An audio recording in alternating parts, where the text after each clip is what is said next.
Thanks so much, Gerhard. And thank you all for coming. Thanks for the invitation to be here. I'm very honored, also a bit intimidated by the interdisciplinary audience here today. So I expect to have to field questions from all corners, but we'll see how that goes.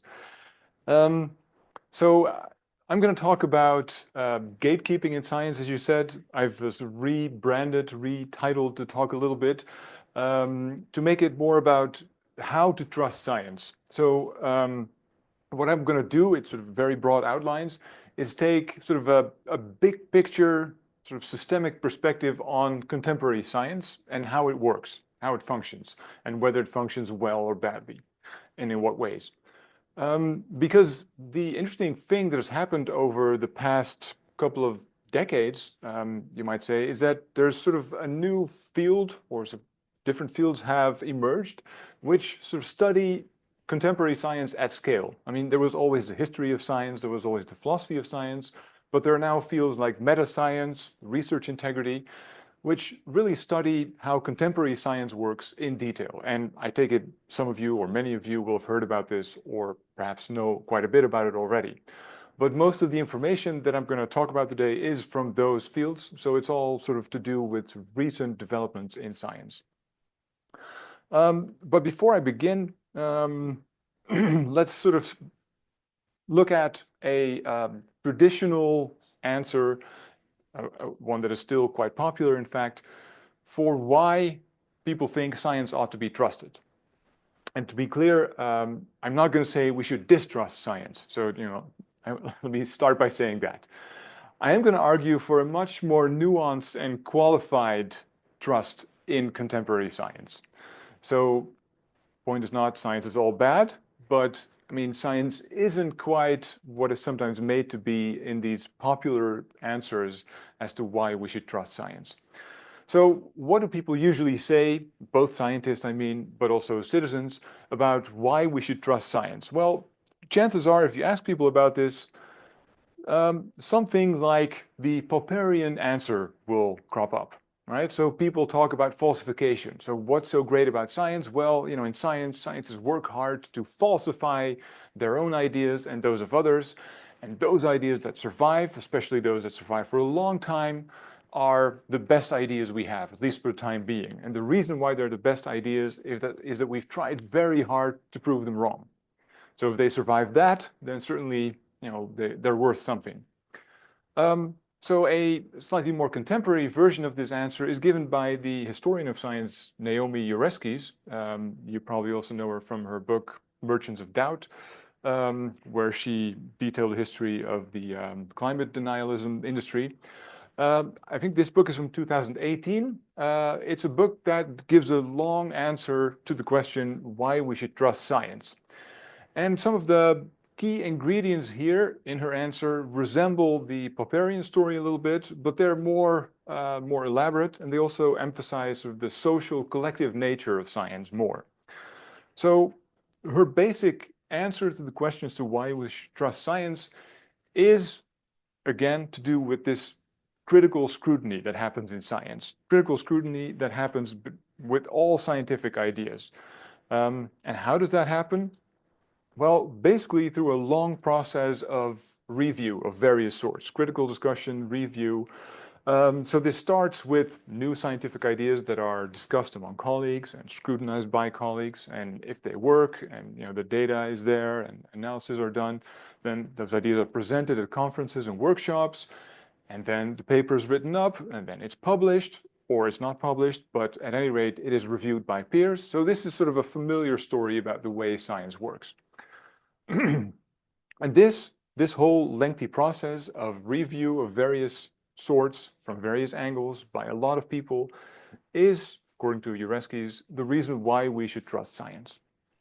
And here's a quote from an op-ed piece from the book, or an op-ed piece about the book, I mean. In modern science, no claim gets accepted until it has been vetted by dozens, if not hundreds of heads. Dozens, okay. I mean, hundreds seems like a lot to me, to be honest. But sure, for some claims this is going to be true, but it's a bit optimistic for most claims, I personally think. I mean, I don't know if you've ever seen the statistics on how many people actually read scientific papers. It's depressing. Fewer than 10, fewer than 5 sometimes. So it's anyway. So it's chances are it hasn't been vetted by hundreds of people before it has been published either. Okay, so this is just to set the stage for what I'm going to argue. So this sort of popular answer is an answer that scientists themselves might give. It's an answer that is presented by historians of science. But I think we have pretty solid evidence that this answer is not quite true, or at least that it's not the entire story. And I'm going to present a lot of that evidence in what follows. Okay, so there is a lot of bad science out there. And I don't just mean out there in labs, but I mean out there in the published scientific literature. And there have been a range of books that sort of tell this story. And maybe you know all these books or some of them. So the one here, Rigor Mortis, and the Bad Science one are mostly about biomedical science. The one in the middle, Science Fictions by Stuart Ritchie, is sort of more broadly about social science, but also covers some biomedical science. So that is sort of one qualification I should also put in place right at the beginning. A lot of the evidence we have here comes from biomedical sciences and social sciences. So not so much, although some will also cover other areas of science, but not so much from the natural science. So when you think about physics, chemistry, biology, I think the story is a bit more, is a bit better than the story in the biomedical sciences and the social sciences. So it's important to keep in mind. Okay, so what is this? How is it that we have all this bad science, and how do we know that we have all that? Well, here's a seminal paper, and I see several people nodding here, so I take it you're familiar with this paper. So by John Ioannidis, a medical doctor / statistician, methodologist, who wrote a paper in 2005 arguing on the basis of a very simple, straightforward model that most published research findings are false. So this concerns published findings in scientific journals in the literature. A very simple mathematical model he used to come up with sort of an assessment of an evaluation of how many published findings in the literature would probably be false. And his answer is more than 50%. So most published findings are false. Now, of course, so I'm going to go over this quickly because I take it you're familiar with this paper. So some of the initial responses to that paper, of course, pointed out that, hey, this is just a model. And we all know it's easy to lie with models, right?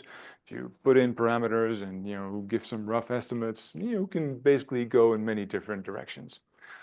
So just a model is not enough to substantiate this claim.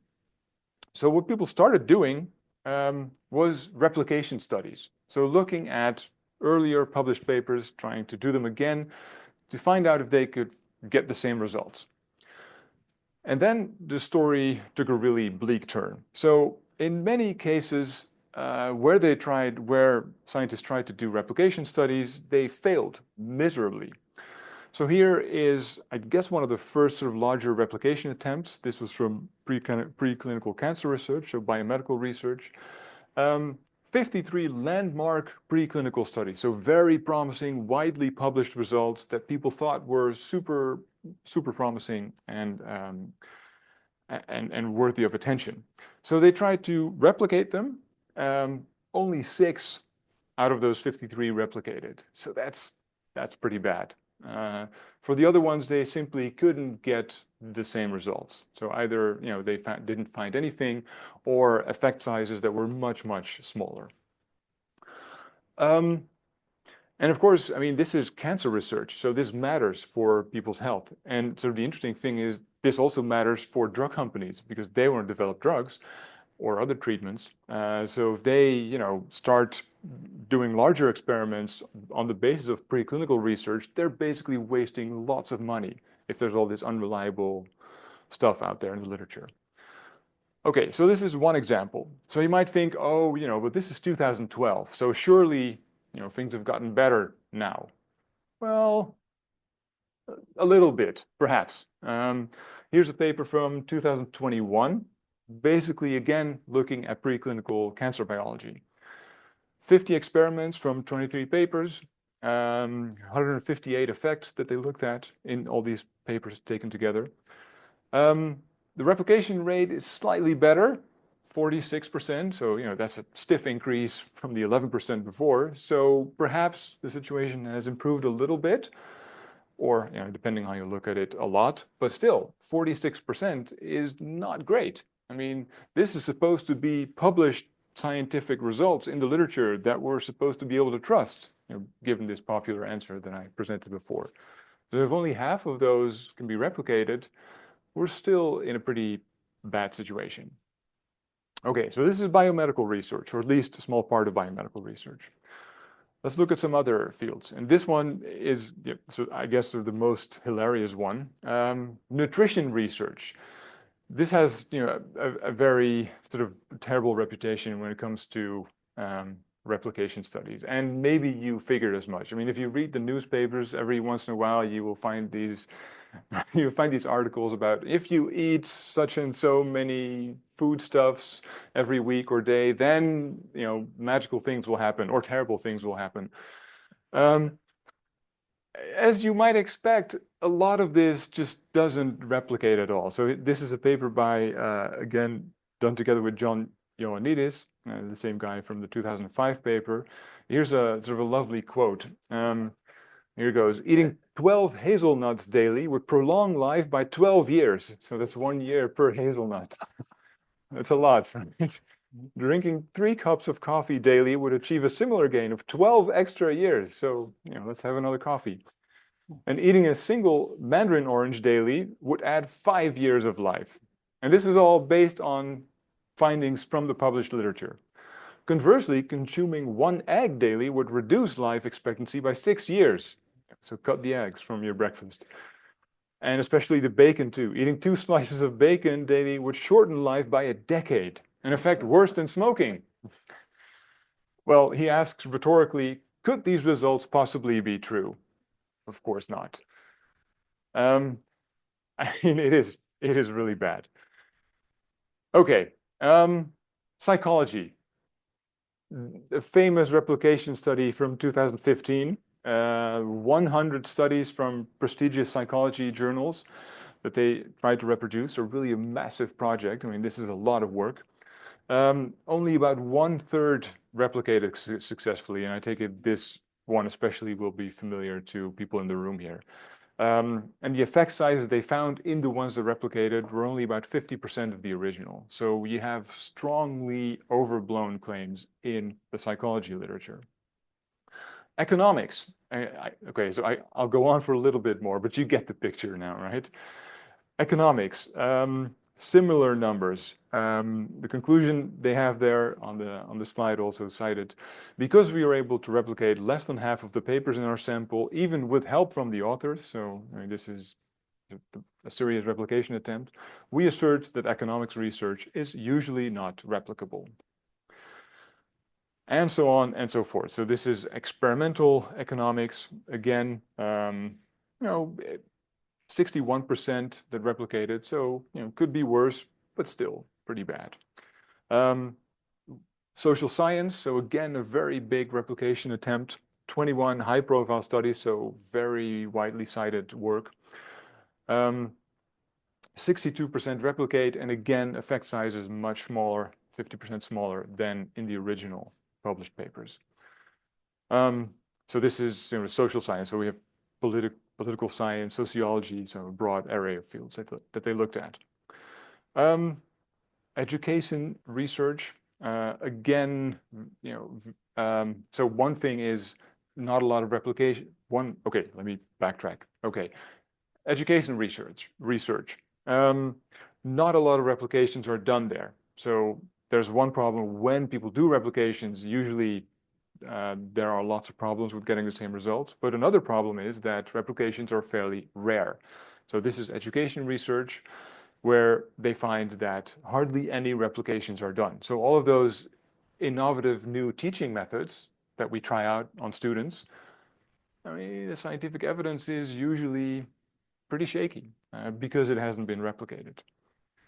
So what's the upshot here? So the big picture, and this, as I said, this covers a lot of areas of science, a lot of disciplines, from the biomedical and the social sciences, psychology. So replication rates across fields vary between 25%, I mean 11% was the low point, and 75%. So, depending on how optimistic or pessimistic you are as a person, you might say this is good or bad, but it could certainly be better. The effect sizes when studies replicate are at least 50% smaller than in the original studies. And I mean, this is just the papers they looked at. And these are usually the well-known papers that are published in the prestigious journals, which are supposed to publish the best work. So, I mean, when it comes to sort of estimating the replicability of other papers, it's hard to say. I mean, if you think that other papers are lesser quality work, you might think it's even worse. If you think like the prestigious journals also go for the sexy, innovative stuff, then you might think maybe other papers are a bit better. So it's hard to say, hard to give a reasoned estimate here as to what would be the result when we would look at the other studies in the not so well-known and the not so prestigious journals. Point is, most scientific work is simply never replicated at all, so we don't know whether or not it's reliable. And various fields in social science haven't really begun any sort of systematic replication projects. So there have been a few. I mean, I guess I've pointed to most of them that are the well-known ones, but in various disciplines, there are simply hardly any replication attempts being done. So, as I said, we have a lot of evidence that there is a lot of poor quality science out there in the published literature. So you might wonder, why is that? I mean, why is the situation so bleak? Well, we have some evidence that speaks to that. So the first pillar of trust that I'm going to look at is the scientific method, right? So this is, of course, another part of a traditional answer to why we should trust science. Well, scientists use the scientific method. So they have all these fancy experiments, they use statistics, they observe things really carefully, and so on and so forth, right? Different fields have different methods, but the point is that scientific methods are especially rigorous and therefore reliable. That's the official story. But there's more to be said here. Of course, we use the scientific method. Scientists use the scientific method, but they don't always do so very strictly. There is also a lot of questionable stuff that goes on. So, of course, every scientist will say that they use the proper scientific method, but they also want to publish their papers, and they want to obtain a position, a permanent position. They want to get the next grant. So there are a lot of incentives in the system of science that push for cutting corners and employing the scientific method a little less strictly than you should. Okay, so let's look at some evidence that pertains to this. Here's sort of what Robert Merton said about the ethos of science, so these traditional norms that are supposed to encode or capture the norms that scientists live by, or at least ought to live by. The kudos norms, as they're sometimes called. Communism, universalism, and especially these final two are the ones that I'm interested in here because they have to do with methodology. Disinterestedness, so no sort of partisan evaluation and assessment of scientific claims. You should only care about the truth as a scientist and not your personal reputation or your politics or your religion or what have you, your favorite theories. And organized skepticism, so again, this idea that scientists scrutinize each other's claims very systematically. Okay, so what has emerged from about a decade or two of research in metascience and research integrity? Well, a couple of sort of big picture things that people point to. Of course, scientists have their Mertonian norms, and they will, of course, try to follow those norms. But the system of science, the way contemporary science is organized, also has put in place a lot of bad incentives. So incentives that push people to do things in not the best way possible. There is publication pressure, right? Scientists need to get their publications out. And in many countries, this is changing a little bit, but in other countries not so much. So, I mean, there's this whole movement that we shouldn't look at only at the quantity of someone's publications, but also at their quality. And not just the amount of times that they're cited, but also the quality of the actual papers.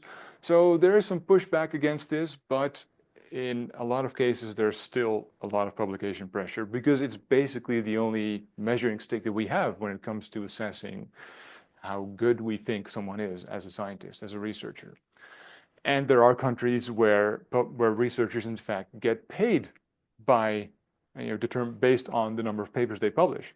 So that's one way to put publication pressure in place. If you can increase your salary by publishing more, well, you're going to publish more, right? That's just how things work. There is hyper competition, so extreme competition for jobs, for grants, for positions, for fellowships, for publications, for basically anything that we want in science. And there are lots of precarious positions and a very tight job market in most fields in science. So all of those things exert pressure on researchers to cut corners, to get their publications out as quickly as possible or their grant applications, and maybe not do the methodologically best science that they could. So in this field of research integrity, a lot of people distinguish between sort of things that are really bad and stuff that is in a gray area. So the really bad things are usually these three. So fraud, falsification, and plagiarism. Fraud is basically, coming up with your own data, or it's like, leaving out data that you have found. Falsification, a little confusing because it's also the word pauper used, but here it's sort of a cardinal sin, so two different meanings. Falsification is sort of meddling with your results, meddling with your analyses to get the results you want or to avoid certain conclusions. Plagiarism is, of course, copying someone else's work without giving due credit. So almost everyone agrees that these are the worst things you can do in science. But then, in addition to those things that are just clearly and unequivocally bad, there are also what is called questionable research practices. And there are a lot of those.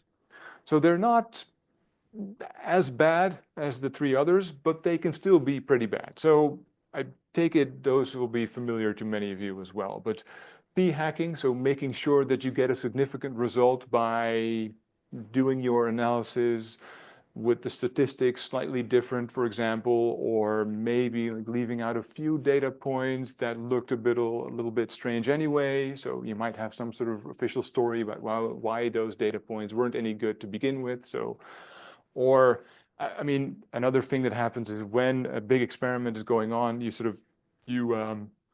you gather your evidence, you gather your data, and then you sort of run the statistical analyses. And then once you found a significant result, you just stop the experiment because now you have a significant result. And of course, you can then publish it because the journals want significant results. They don't want null results, or at least many journals don't. Harking, hypothesizing after the results are known.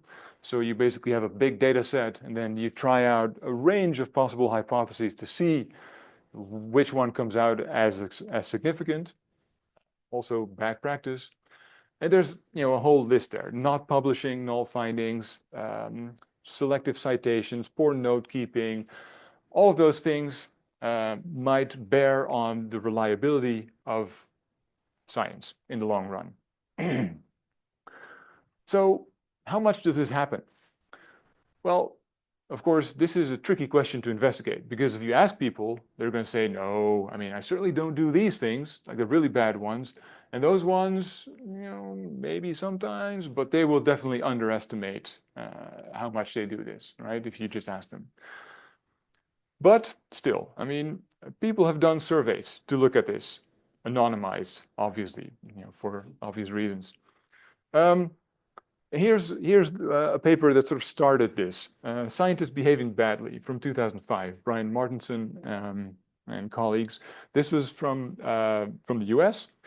They basically looked at the different, so they gave a number of these examples of questionable research practices, and they asked scientists about how often they would engage in those things, but they also asked them about how often they were aware of their colleagues engaging in those things. And as you might expect, there was quite a difference in the prevalence of those two things, right? Themselves, not so much. Their colleagues, yeah. Okay, so by now, and this was 2005, by now a number of those surveys have been done. So here's a meta-analysis from 2009, so a slightly older one, but I have newer ones as well. This one looked at 18 surveys about questionable research practices and fraud and plagiarism and falsification. So here's what they found. So this is what the meta-analysis found. 2% self-admitted fraud, so outright fraud, like the really bad stuff, in the past 3 years. So that's a small number, but still. But 14% said they had witnessed or they were aware of others doing it. So 2%, 14%, a pretty big gap. 34% self-admitted to engaging in at least one of those questionable research practices in the past 3 years. 72% when asked about others. So they thought others did it much more frequently than they themselves.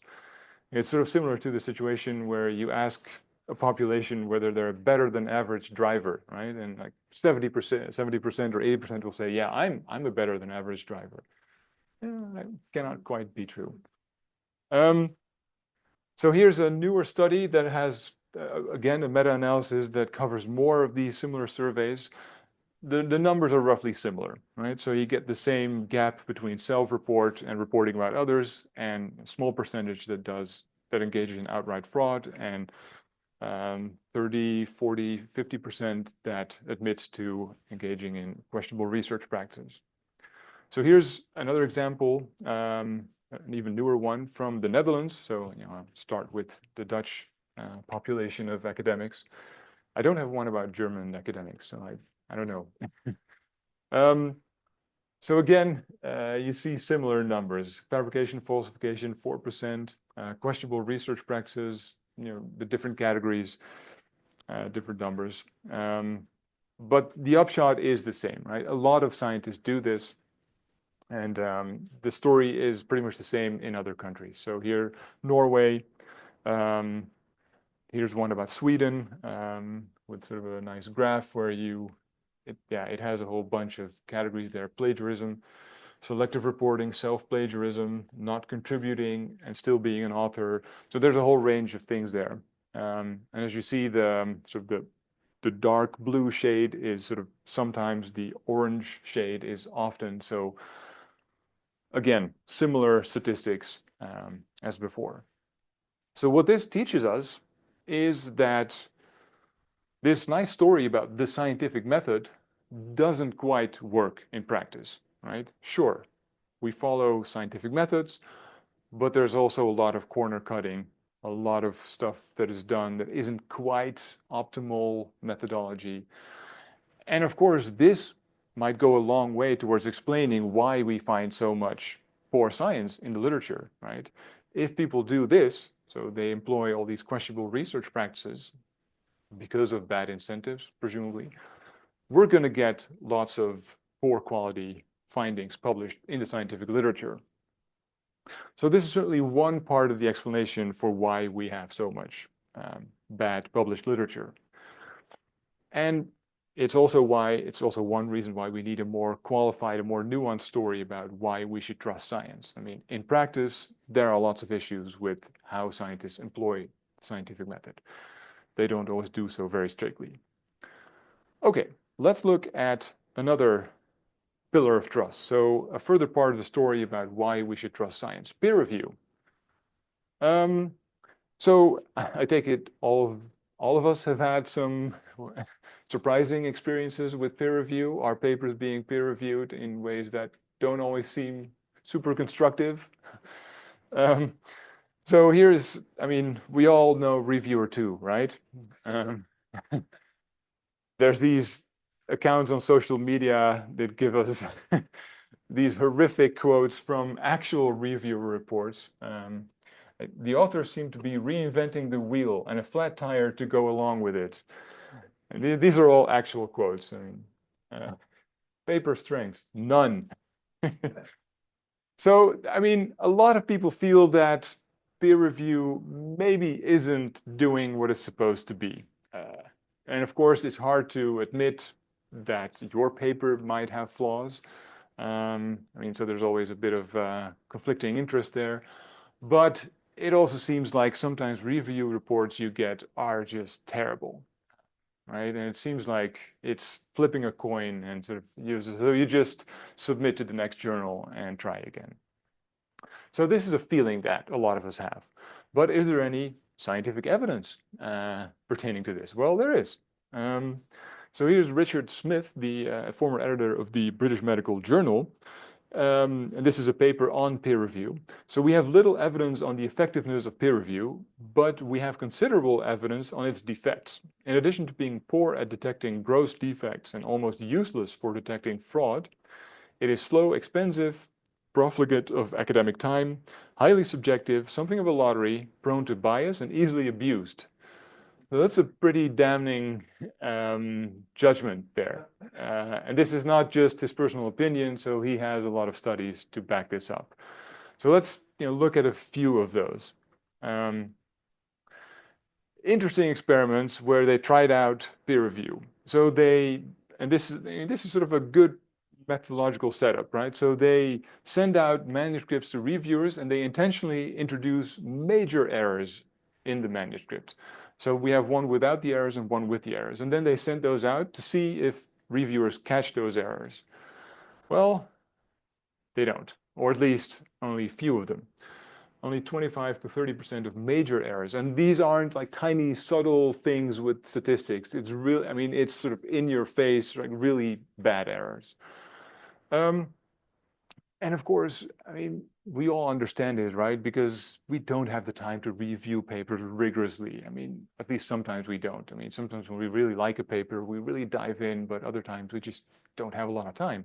So it's not very surprising to see this happen. Another set of experiments tried to look at the consistency synchronically and diachronically, so at the same time and over time, to see if different reviewers give similar or the same judgments. Again, as you might expect, and as you've probably experienced, not so much. So when you send out the same paper at one time and then same paper at a later time, and of course people don't know this about that paper, but at one point it might be accepted, at a later time it might be rejected, or the other way around. When you send it out to different reviewers, you get conflicting judgments. So it's all messy. There is a range of literature. The Lee et al. Paper is a review, so it has references to a lot of other papers. A lot of evidence that peer review suffers from all sorts of bias. And of course, this depends a little bit on whether review is done blindly or double blindly or even triple blindly. But in many fields, especially in the biomedical sciences, it is pretty common to have non-blinded review. So the reviewers will simply know who the author of the paper is. And of course, even if it is done blindly, if the field is relatively small, reviewers can often figure out who the author is. So there's all sorts of biases, gender biases, prestige biases. So if you have people from, if you have a Nobel Prize winner on your paper, chances are much higher that's going to be accepted. Okay, so there is a lot of evidence for bias. And even worse, people have tried out all sorts of interventions and improvements. So training reviewers, giving them instructions, using different sorts of review systems. It's not clear that they make a big difference, or at least we don't know. So it's a faulty system and it's hard to fix. So yeah, if this is supposed to be, if we trust Naomi Oreskes, that peer review is like this sort of magic thing that happens that weeds out all or most of the bad stuff, then that doesn't seem correct. And of course, this is what we could have already predicted, given the fact that all these replication attempts all were about papers that were published in the literature. So all of those papers have passed peer review. So they were published and then they tried to do them again, couldn't get the same results. So I mean, clearly peer review didn't catch the problems with those papers in the first place. So peer review is supposed to weed out bad science through critical scrutiny, but we have pretty solid evidence that it doesn't catch major errors, that it is inconsistent, that it is biased, and it is hard to improve. So, as I suggested at the beginning, it may not be much better than simply tossing a coin as to whether we should publish a paper or not. So this is, this is painful to see and to admit. Okay, the final part of the story about why we should trust science is the story that science eventually, in the long run, corrects itself. So you might think, okay, so this is worse than we had hoped, for sure. There are problems with the methodology. Peer review isn't great at catching the errors, but then maybe in the long run, the record gets corrected, right? So we figure out of all those papers that are published, which ones are the good ones, and we keep on citing those, and we also figure out which papers are the bad ones, and we forget about those. Or at least we do this, I mean, if we are sort of active in the field, we have a sense of, which papers are good and bad. So, I mean, this might be harder to do for outsiders, but at least scientists themselves, they do a pretty good job of figuring out the good and the bad. Maybe, would be nice, right? I mean, yeah, you can probably sort of guess what I'm going to argue next, but I'm going to do it anyway. Okay, so first thing, I said this already before, that replications are rare. And there are a number of reasons for that. So first reason is they aren't valued as much as original research. So there's still among many scientists the feeling that doing a replication isn't as important as doing new, original, innovative work. So simply doing what someone else did again sounds kind of boring.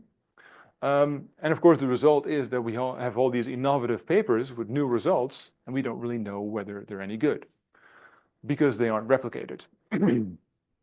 When they're done, of course, another thing, so they're not so popular, it's also hard to get funding for them, right? Because a lot of science funders don't want to give money for replications. And this has changed a little bit too here and there. So some funders now have a small amount of funding explicitly for doing replication studies. But it's very small in comparison to the funding that's available for new original research. When they're done, it's often hard to get them published, especially when you just replicate a single study. But even, those big replication attempts were probably a bit easier to publish because they were new and sort of big. But these sort of isolated replication studies can be really hard to publish. So here's a story about a paper in political science from some colleagues at the University of Amsterdam. This was a high-profile study in political science about conservatives and liberals. So it was to do with all this hot stuff about polarization and sort of the original paper was about how conservatives and liberals respond differently to threats. So they tried to replicate the study, couldn't quite get the same results. So this was the original paper was published in Science, was featured in the news. So very, very big uptake. The replication, the journal Science simply wouldn't accept it. So they weren't interested. They weren't interested in correcting the record. That's bad. This was a study that was everywhere in the news. And then they tried to do it again, couldn't find the results, and the journal isn't interested. So of course, in the end, they found a different journal, but this is a sad story. Journals should care about whether, the high-profile work they published stands up under scrutiny, I think, even if it's not so sexy. Okay, so that's one problem. It's pretty hard to do replications, to get funding for them, and to get them published. Now, another thing that happens is that replications, when they're done, aren't consistently taken up in the literature. So what happens is that even when a replication is done and it doesn't have results, or it shows problems with the original study just keeps getting cited often without acknowledgement of problems. And of course, I mean, this might be forgivable when it's very recent, right? I mean, it's hard to keep track of everything that is published. But this goes on even after years. So in many cases, and here too, I mean, maybe what happens, people just have like their folders with PDFs on their computer with the original paper, and then they go back to the paper because they want to cite it. So they don't notice that there's been a replication because they haven't found it, they haven't come across it. There's no sort of systematic way in which this is incorporated into the scientific literature. I mean, ideally, you'd want something like a notice appearing with the original paper that, hey, look, there's been a replication of this study and it found problems or it couldn't get the same results. But that almost never happens. So what we get is that people keep citing original studies that were non-replicable in the literature. So there is no sort of cleaning up of the literature going on. And this isn't just true for studies that didn't replicate. People also keep citing papers that are officially retracted. Yeah, and I mean, I don't have sort of evidence at scale of this. So this is more anecdotal, where they looked at a number of papers that were retracted and then looked at whether they were still cited. So I don't have like a big picture view of how prevalent this is, but still, the numbers just from these sort of anecdotal numbers are still telling. So 15 articles that were retracted so this is a study from 2017, 15 articles that were retracted in 2014 and had received more than 10 citations between 2015 and March 2016. 83% of the citations after the official retraction were positive. So people just don't notice that papers are retracted. And again, it might just be the PDFs on your computer that are causing this. Scott Rubin, an anesthesiologist, one of the most famous sort of scientific fraudsters. I mean, I think, I don't know how many papers, but 50, maybe 80 or 90 or 100 papers of his were retracted, all because of fraud and other sorts of problems. So he's a really well-known figure. His stuff keeps getting cited. So people just don't keep track of this. And if you want more evidence, there's the blog Retraction Watch. I take it, it's for, you know it. It has a top 10 with the most highly cited retracted papers. So, and they sort of keep updating that. So here too, for the final part of the story, what we find is that this self-correction doesn't really happen systematically. So it might still be the case that people who are active in a scientific field personally have a good sense of which papers are trustworthy and which ones aren't, right? I mean, probably people discuss this among colleagues at conferences or during drinks, and they have a sense that, oh, that paper, that looks a little fishy, and that one, yeah, that's really good. So maybe, hopefully, I mean, but of course, this knowledge, insofar as it exists, is pretty limited to sort of the inner circle of active scientists, and we don't see that reflected in the official published record. So it would be better if we could figure out some way, we together, of sort of correcting the scientific record here. And so one way this does happen a little bit, I think, is, of course, through writing of textbooks, right? So ideally, when it comes to writing textbooks, only the papers that a lot of people, a lot of colleagues think are the really good ones end up as textbook science. But here too, I mean, I don't have empirical evidence on this, so I don't really know. But here too, I mean, we do know that scientific fields can be subject to sort of fashions, trends. So stuff that was in a textbook 20 years ago might still be problematic. I mean, think about the best Daniel Kahneman, Thinking Fast and Slow, right? This really well-known book on psychological biases and heuristics. When you look at that work, I mean, this is from 15 or 20 years ago now. I don't know the exact number, but there's a lot of stuff in there that simply doesn't replicate anymore. So sort of an updated version of that book would be, a lot smaller.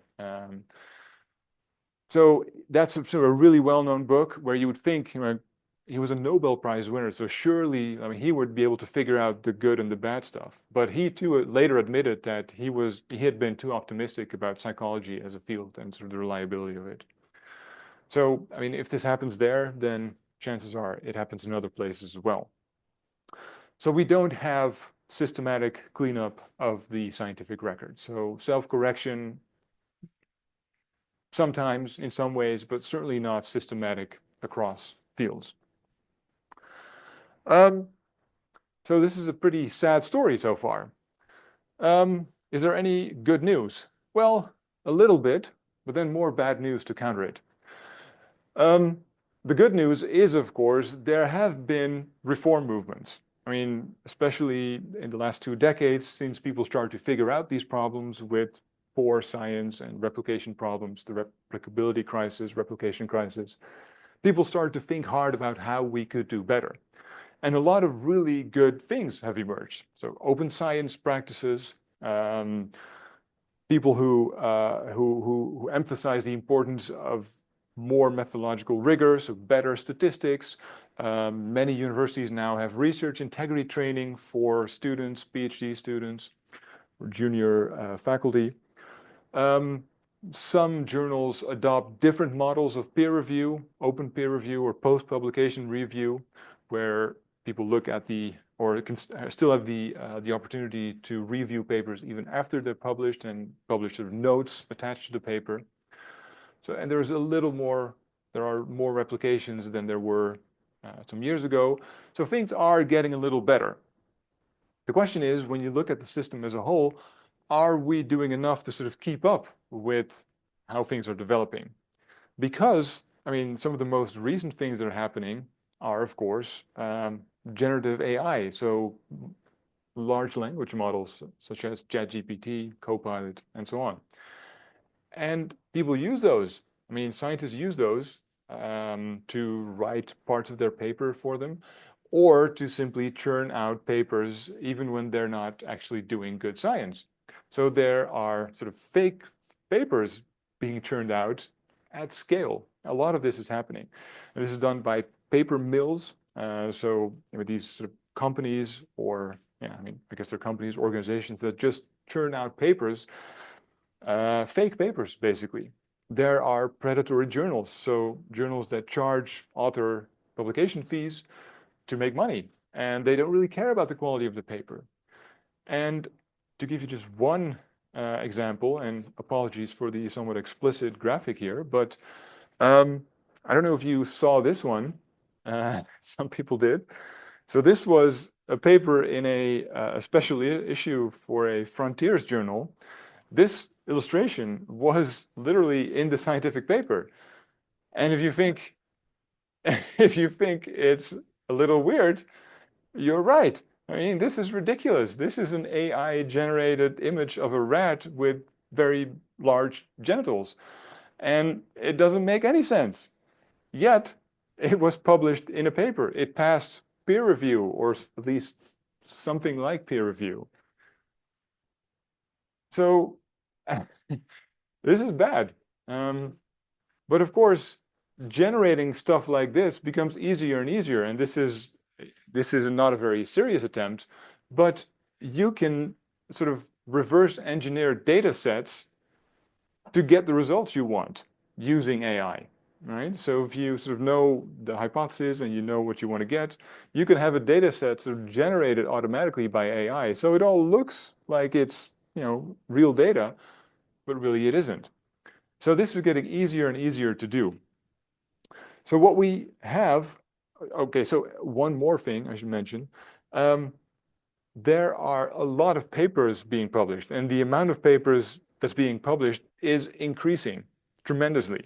So here is the amount of papers per year that is published, and the numbers are a bit small, but we're getting near 3 million papers per year that are being published, and this is across science. But interestingly, new scientists, so people who are awarded PhDs per year, that's decreasing a little bit. So we have more and more and more, I mean, significantly more papers being published, yet fewer new scientists. So there is sort of a worrying trend here. We have the same group of scientists, or at least this is all should be sort of proportional, of course. We have fewer new scientists added to the population, but the rate at which publications are increasing, the number of papers is increasing, is getting bigger and bigger. So we have scientists who are publishing more and more papers. So given all these problems that I described before, you can only imagine that the situation must be getting worse. With so many papers being published, I mean, it's impossible to peer review those rigorously. I mean, it's highly unlikely that they all employ rigorous methodology. So the problems that I described are probably getting bigger and bigger. And this is a wonderful paper if you have time. I mean, it has lots of numbers and sort of an analysis of what's going on. So one thing the paper points to is that some of the big publishers in science are publishing more and more special issues, something you may have also noticed, and especially Frontiers and MDPI. MDPI is sort of, I mean, it's sometimes labeled as a predatory publisher, so it has a sort of a dubious reputation among scientists. But especially those two are increasingly publishing special issues. And as you know, with special issues, the review process tends to be a little less rigorous, or even less rigorous than it already is for normal issues. So we have lots of stuff being published that is not reviewed very rigorously. So more bad science. And then about this sort of fake paper problem, a recent analysis from in Nature that looked at this problem, where they also find that, and this on the y-axis there is a percentage of papers published per year, that they think, I mean, has at least indications of being a fake paper. So this is getting close to 2%. And this is in the year 2022, which was when ChatGPT was introduced. So you can only imagine that this is going to be a much bigger problem, right? Because it's become so easy to generate text now. So probably this line is going to go up further and progressively so. So where does all this leave us? Well, at least we should conclude that this standard story that I began with, the story about why we should trust science, doesn't really hold up under scrutiny, or at least, I mean, maybe part of it does. I mean, it's not that story is false, it's just that it's incomplete, right? Sure, there is peer review, sure, there is critical discussion, sure, there is some self-correction, but not nearly as much as is required, as would be required to make the scientific record as a whole reliable and trustworthy. So in addition to those things, we also need, we need sort of the insider's knowledge perhaps on which papers are good and which ones are bad. And that's hard to get, and it's certainly hard to get out in the open and the public, and it's hard for non-experts to get a hold of. So should we trust science? Yeah. I mean, in the long run, probably some good science is going to come out of the process, but it's certainly bad advice to tell people, oh, all the stuff that's published in scientific journals, that's demonstrated by science. You should just believe that. That is just bad advice because it isn't true. Is there anything we can do about this? Well, I'm a bit pessimistic. I mean, because the problems are so big and the incentives that are in place it doesn't look like they're going to change anytime soon. I mean, it isn't like there's going to be more jobs. It isn't like people are overhauling the entire publication system or the assessment of researchers so that they don't need many publications anymore to get jobs. So we need big systemic change, and that isn't happening yet, at least as far as I can see. I mean, there are very good initiatives here and there, pockets of change, but certainly not systemic change that's going to make this whole situation better. So what all this means, I think, is that we should be intellectually humble about making claims about what science has shown. So newspaper reports, books, what science has shown, especially when it comes to biomedical science and the social sciences and psychology. We should be very, very careful. Thank you so much.